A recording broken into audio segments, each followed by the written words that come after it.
gonna be one of those days. It's gonna be one of those days. I'm this close, guys, to like canceling building my place in South Dakota, taking the fucking money. I'm gonna go to some fucking Eastern European little village. And I'm gonna rent a place that's about as big as my apartment. I'm just gonna chill the fuck out for the rest of my life. And that's not even my biggest problems right now. All right. I gotta do some asshole consulting anyway to catch up. Dear asshole, you could disclose my location, just not my name, of course. Well, I'm gonna try and keep it more anonymous than this.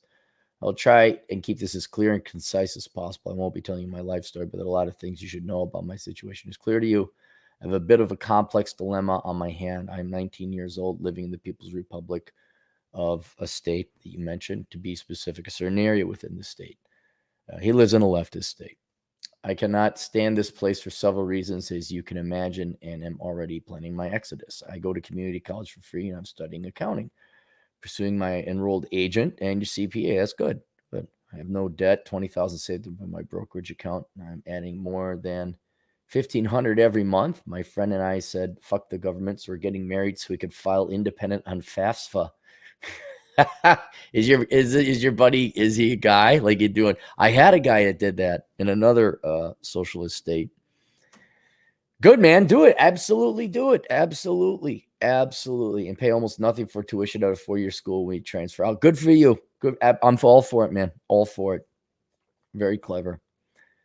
I worked at a tax practice for 7 months before getting laid off for the pandemic, but now I work at a place making more money. I don't want to identify you. Make 20 an hour for my last job. Now you're making a whopping 24. That's not bad. That's not bad. That's not bad at all, even though you're in a leftist Marxist state where rent is high. I didn't make $24 an hour when I was your age, even adjusting for it. That's a handsome wage. You're doing good. Best of all, fuck paying $2,500 a month for a 500 square foot studio. Yeah, I live with my parents. I make money. I'm able to mitigate the expenses in the state as much as possible. I'm by far the youngest at my work. I have a lot of options in front of me. I want to know, what do you think is best for me? My biggest dilemma is that my family runs a tax practice. The business itself generates $170K in revenue every year, but after paying office rent and employee expenses, we're left only $100,000 net. The question comes down to, do I stay in this leftist shithole to grow the family business, or do I get the fuck out of here? My credit union has an accounting department. If given the opportunity, do I work there? Or should I go slave away at public accounting for the experience? Here are a few options I'm considering. I could totally forget the family business and fuck public accounting. Go work at a credit union for 3 to 4 years doing general ledger accounting. That sounds boring as hell. Well, I guess all accounting is boring. I plan on having around 80K in my brokerage when I finish school. That's good. Good. Use that as a down payment for 1 to 2 bedroom condo. I'm going to skip all that detail. I'll lease out a room or a couple hundred square feet for 1,000 or so monthly. Then do reconnaissance. Your top choice is not a bad town. Not a bad town at all. But definitely travel around in that state. That's a good place to start. Good place to start. By then, I'll have a fuck ton saved up, work experience on my belt, and I think I'll be able to successful job opportunities there waiting for me. Concerns. Is a credit union solid enough experience? Although public accounting would be shitty, I'll have much better chance of having reliable employment with a high income if I have that experience under my belt. Well, here's the problem. If you're just gunning for your CPA, as long as as that qualifies for working under CPA, that you could sit for the CPA exam if that's your goal. Your goal is the CPA, and I'm sure Chad Elkins could provide additional information, but he'll agree with me that your goal is the CPA, and once you got that, you're golden, because then you're just going to do taxes and deal with people's private taxes, and that's all. So whether it's through the credit union or public accounting, that's up to you. If you already got a foot in the door with the credit union, you think that you can make some good money and they're going to pay more, and that experience qualifies you to go and sit for the CPA exam, yes, then I would do that.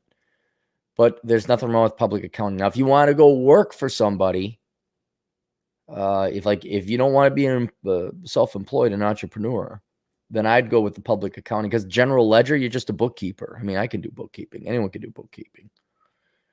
Although they do make a handsome wage. Yeah, I would go the public accounting route if you're intending to become like a career accountant and work for someone else. For the second option, everything would be the same except that I go to public accounting after school instead of staying at a credit union. Concerns, I die from sheer misery. Well, how fun is general ledger accounting? Last option is going with either the credit union or public accounting, or in this case, I'll probably do public accounting because of what I'll learn and implement into the family business, and then stay in the area to continue to grow the business my dad has sacrificed his entire life for. Immigrant, oppressed, genuinely oppressed, not oppressed here in the United States. Oh my God. I think I might not be straight, or I might have the government give me money. No, your dad was legitimately, we came legally and are not parasites. Well, good for you. Good for you. If I lived basically anywhere else, this would be a no-brainer. However, the cost of living and taxes here make you want to jump off a cliff. Yeah. This is an extreme example, but if I grew the business large enough to where I paid myself $1 million a year, yeah, good luck growing it though, dude. That's a big deal. After all the expenses and other deductions I could take, I would be left literally paying half of that in taxes. Yes, you would. Hail socialism. Welcome to the United States, by the way. Leaving me with $500K, which will suffice, but what a fucking ripoff. If I'm making $500K a year, I should be fucking retired after 2 to 3 years after that. Yeah. Not here, OFC. That is really upper middle class, to be honest. When in reality, that should make me filthy rich. Despite 100,000 annual income, we lived in a cramped condo. Traffic is horrendous. Yes. Everything is expensive. Yes. Socialism has a tendency to do those things. Yes. I'm around a bunch of sheep. Yes. List goes on and on. This place sucks. I feel terrible telling my dad he should just sell the family business. I tell him that this state is just ridiculous, but he can't get on board with it. Oh, no, they can't. Nope. You're coming to the point where you realize your parents are not infallible. They're very fallible. I mean, you're fallible too. Don't ever think that you know more than your folks. But yeah, you're right. But I worked in that. I know another guy that lives in that state. I started my business here. I'm a proud this state citizen. It's like, yeah, but that was in the 60s.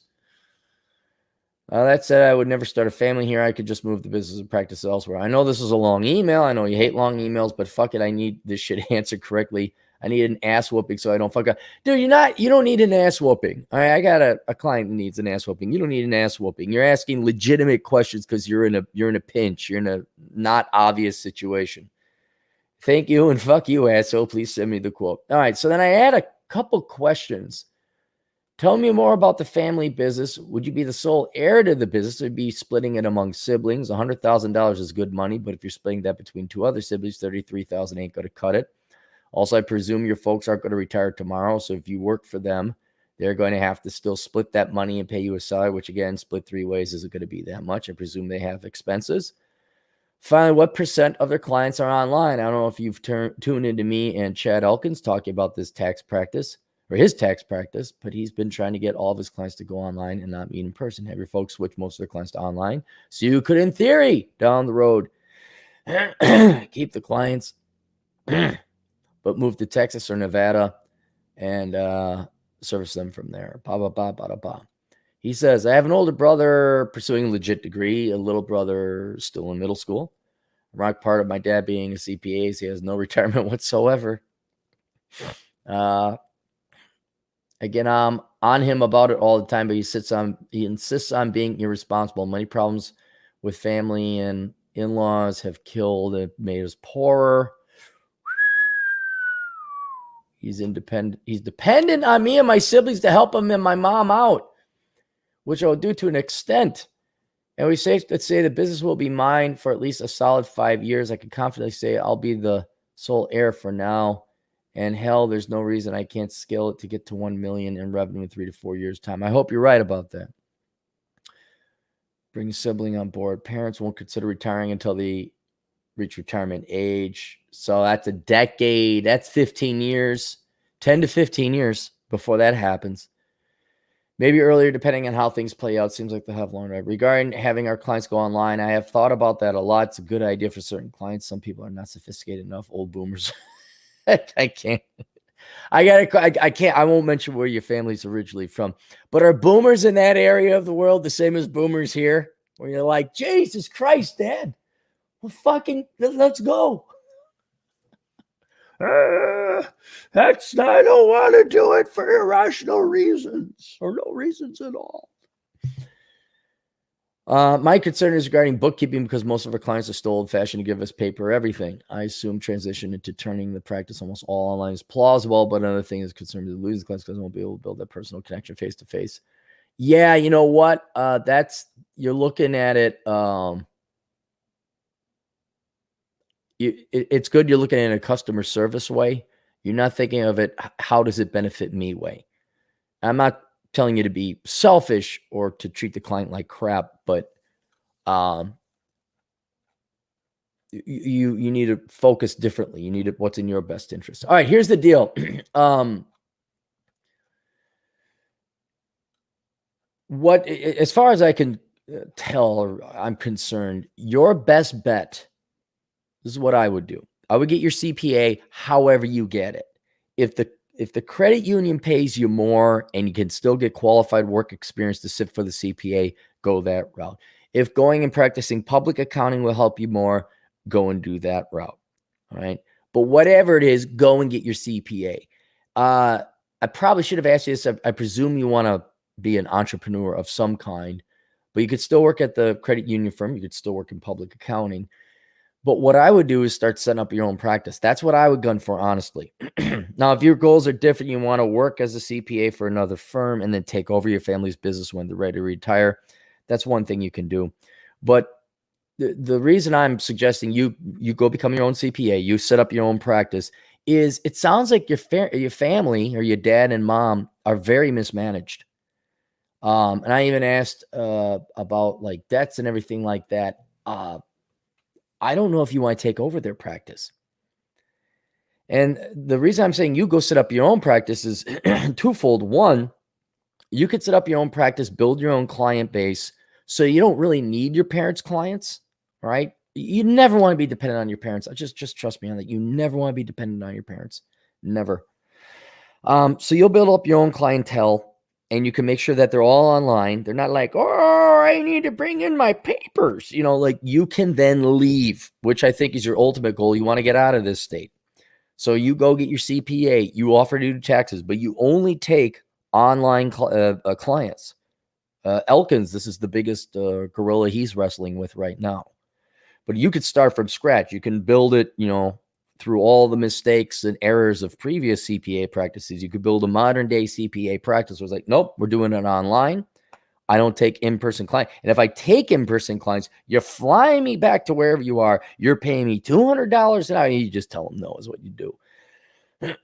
So what this ends up doing is it gets you your own practice, teaches you entrepreneurship. I think you're probably going to be a slightly better entrepreneur than your dad and mom if they're having all these financial troubles. And then if your parents want to like retire and then give you the business, you're like, okay, I don't need all the business. I'm only taking the clients that are going to do it online. And while you're building your CPA firm on the side, you know, your dad's going to be like, what are you doing? Why don't you come work for us? It's like, no, Dad, I need to build it my own way. And you got to be honest with it. But just tell him, I was like, you mismanage the money. It's not enough to support a family in this state. Okay. You got all these other troubles and your clients are already established. They're not wrong, but they're established. They want to do things in person. I want to leave this state. I want to get out of here. And so I'm going to just take online. This is the one upsell, the one good shiny side of things that Gen Z and the millennials, if they choose to use it, have, is that you guys can be the first generation not to have to fucking go in and do a goddamn commute. You know, if I can't see you, how do I know you're working? You don't have to worry about that anymore. And just say, yeah, Dad, I'm building an online CPA firm where we don't meet in person. My goal is to get out of this state. And then your mom, here's my prediction. Your mom and dad aren't going to give that up.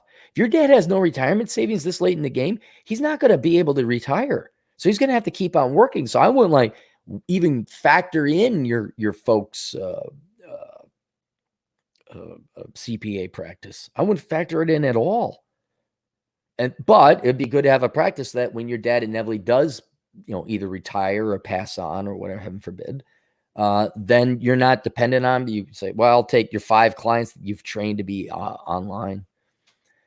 And the only other, and I'll tell you this, I'll tell you this about old people in general, just people in general. Not until you go do something yourself in your own way do they, listen to you.